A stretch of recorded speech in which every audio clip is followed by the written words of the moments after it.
Assalamu alaikum students. Now last time we have completed practice set 2.1. So before starting with the next practice set, that is 2.2, we'll see one of the very important theorem.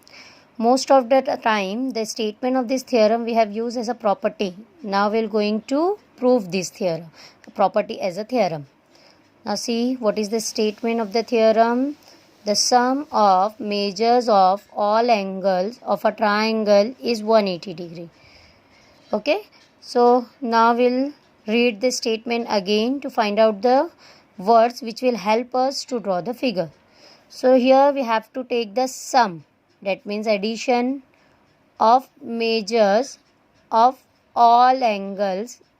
That means we have to do the sum of addition of measure of all angle of what? A triangle.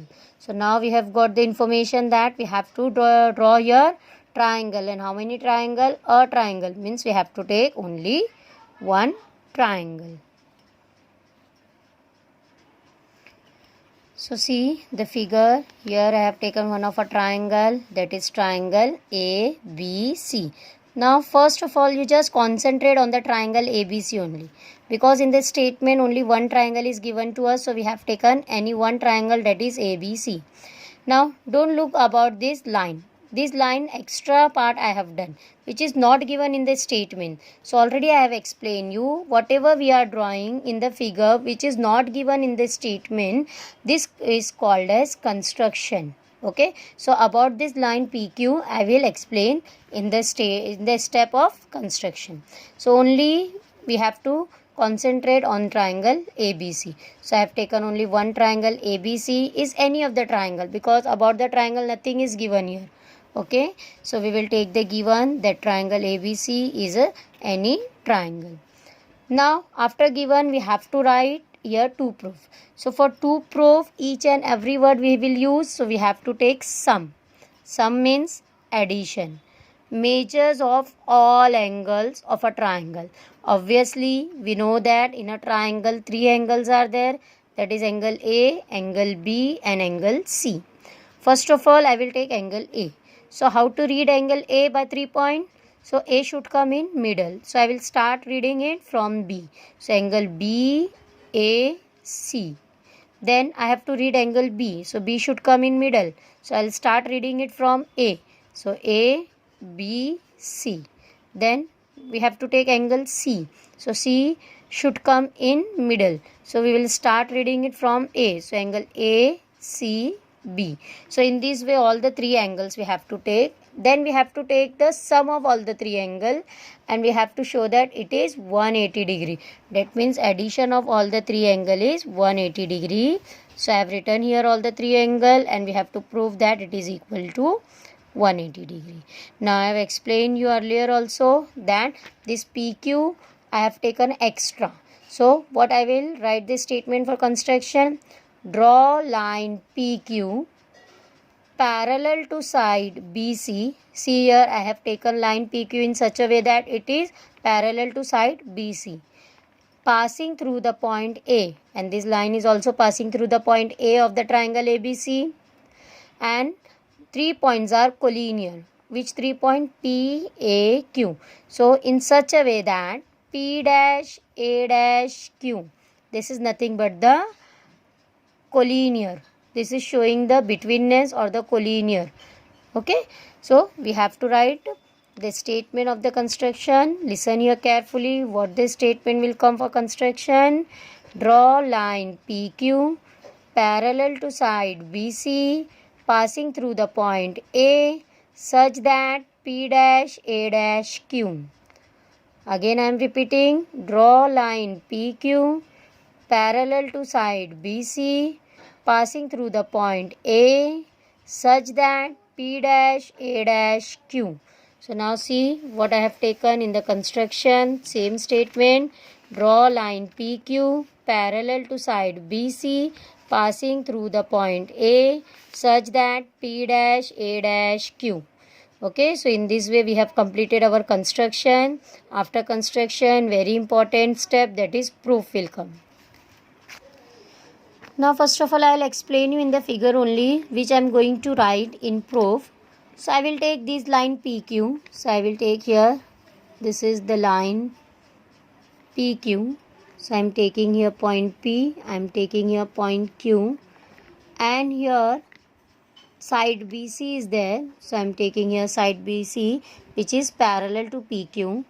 Somewhere here point A is there. If I will join this AB, see here, so PQ is parallel to BC and AB is a transversal. So this angle PAB, this angle, and angle ABC, this angle. These two angles are making Z-type figure. That means they are forming alternate angle, and whenever the two lines are parallel, the alternate angle will be congruent. So in this way, we can write that angle PAB will be congruent to angle ABC because of alternate angle. And what this statement will write first?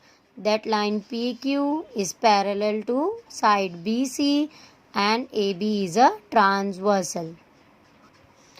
So in proof, first line will take that only. Again I'll explain you the statement. Line PQ parallel to side BC, AB is a transversal. Therefore angle PAB will be congruent to angle ABC because of alternate angle. See here, line PQ is parallel to side BC and AB is a transversal. Therefore angle PAB is congruent to angle ABC and because of alternate angle, and we have given it equation number 1. Now we'll again see in figure. Now again I will draw this line PQ. So I will take here line PQ. So I am taking here point P, I am taking here point Q, and here I am taking BC. So this is the side BC, somewhere here point A. Okay, so now this PQ is parallel to BC, and now I am joining AC. So AC is a transversal.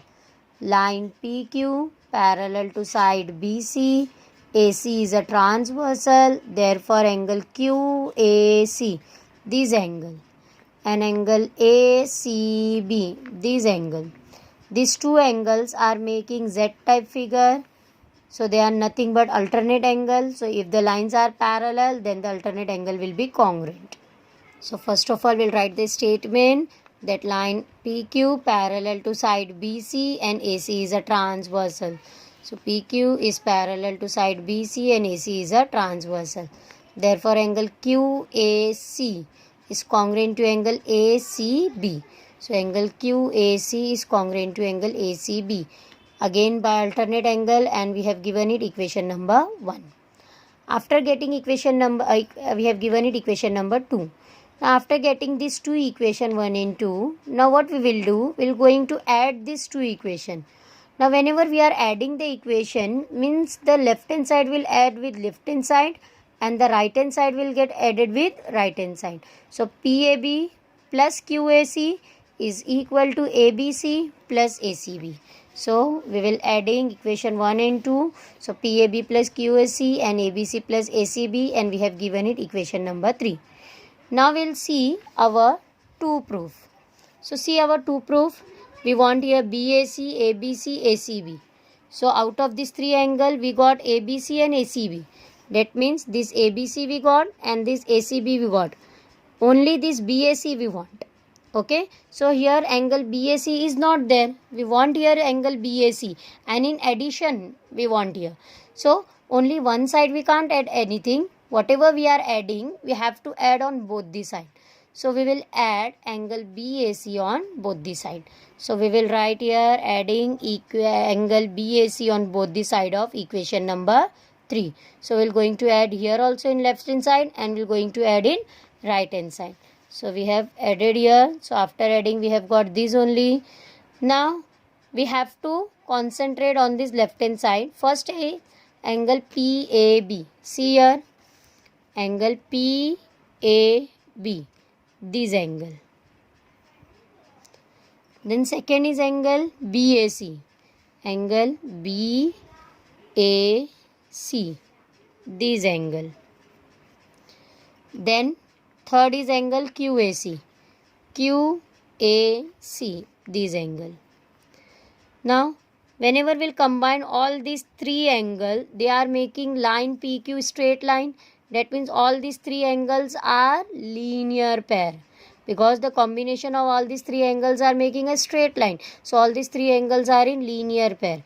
And we know that the addition of the angle in linear pair will be 180 degree. That means addition of in this three angle is equal to 180 degree. And this is because of linear pair. Now we'll take all these three angle on left hand side and 180 on right hand side. So in this way we have got whatever we want to prove. So addition of this three angle is equal to 180 degree we have got. At last we will write hence proof. So in this way we have completed our proof. Now we'll start second practice set, that is 2.2. Now we'll see our question number 1 in figure 2.18. So this is the figure 2.18. Y is equal to 108.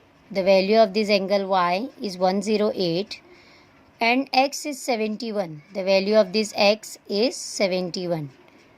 Are the line M and N parallel? We have to find whether this line M and line N is parallel or not, and we have to justify our answer. So now we'll see how to solve this question. So here I have taken the same figure which is already given us in the textbook. Now if you'll observe this figure and observe these X and Y. So this X and Y is nothing but the interior angles, and interior angle will be supplementary. If the interior angles are supplementary, then these two lines are parallel. We have done the theorem that if the lines are parallel, then the interior angles are supplementary. Now we are using its converse way. So it is called the interior angle test. We have to show that interior angles are supplementary. If it is in supplementary, line will become parallel. If they are not supplementary, then the line will not be parallel. And what is the meaning of supplementary? Means the addition of two angles should be 180, so line will be parallel. And if the addition is not 180, line will not be parallel. So in this way we will solve this question. So we will start the solution.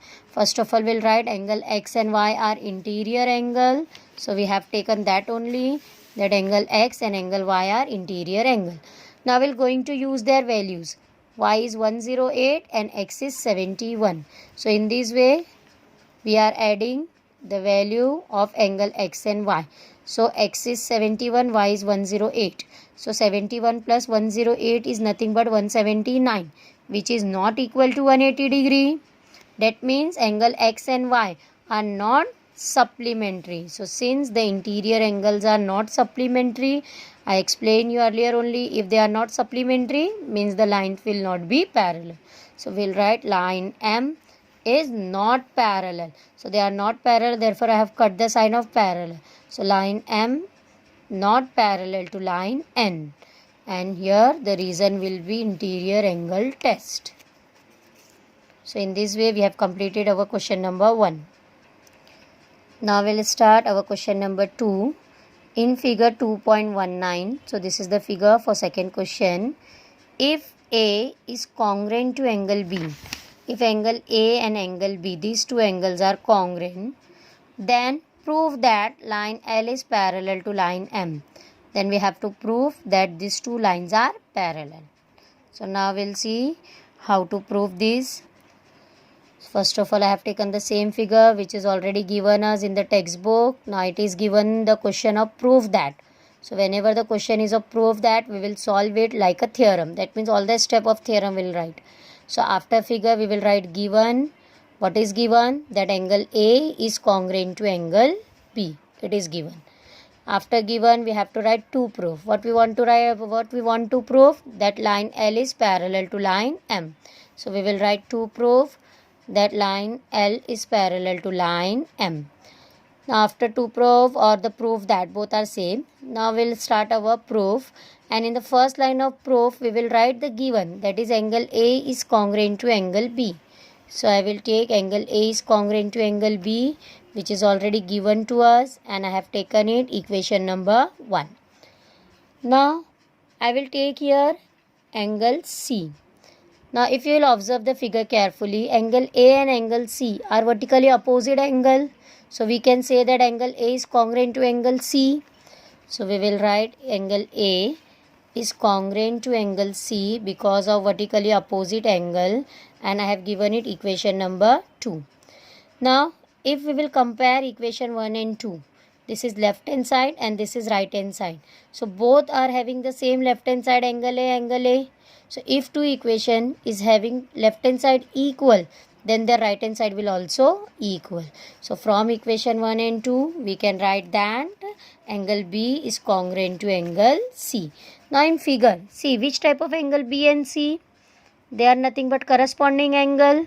So we know that whenever the lines are parallel, the corresponding angles are congruent. Now we have done in converse way. We have got that the corresponding angles are congruent, then the line will be parallel, and it is because of corresponding angle test. Therefore we can write line L is parallel to line M because of corresponding angle test. Always remember, whenever we are proving that the lines are parallel, the reason will be of test because we are taking the converse. Okay, therefore you have to remember the reason that whenever we are proving it, here we have got the corresponding angle, so we have written corresponding angle test. Here we have taken interior, therefore I have written the reason interior angle test for first question. Okay, so in this way we have completed our question number 2. Now we'll see our question number 3 in figure 2.20. So this is the figure for question number 3. If angle A is congruent to angle B, that means this angle A and angle B are given as congruent, and angle X is congruent to angle Y, angle X is congruent to angle Y, then we have to prove that line L, this line L, and line N, this line N are parallel. This we want to prove. Now we'll see how to prove this. So here I have taken the same figure which is given to us in the textbook. First of all, we will this question is also of proof that. Therefore we'll solve it like a theorem. So here figure, after figure we'll write given, what is given to us, that angle A is congruent to angle B and angle X is congruent to angle Y. So we'll write our given. Then after given we'll write to prove. We have to prove that line L is parallel to line N. So we will write to prove line L is parallel to line N. First of all, we'll talk about this angle A and B. If you will observe carefully, these two angle A and B are of corresponding angle, and it is given as congruent. If the corresponding angles are congruent, then we can say lines are become parallel because of corresponding angle test. So that only we will take in proof that angle A and B already given as congruent. Therefore we can say line L will be parallel to line M because of corresponding angle test, and we have given it equation number 1. Now we will observe this X and Y carefully. So this X and Y are making Z type figure.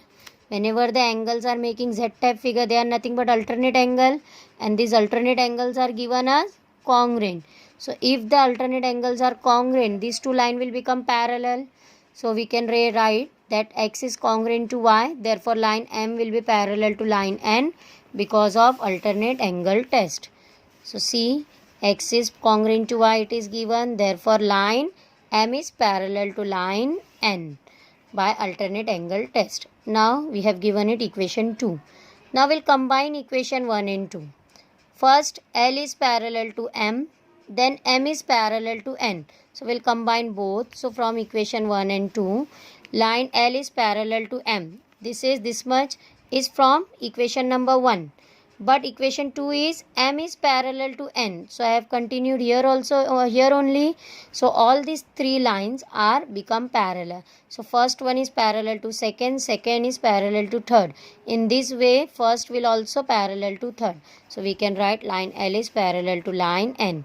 And at last we can write hence proof. So we have completed our question number 3. Now question number 4, 5 and question number 6 of practice set 2.2 is omit for you. Also question number 3 from problem set question number 7 and question number 8. These 3 questions of problem set are also omit.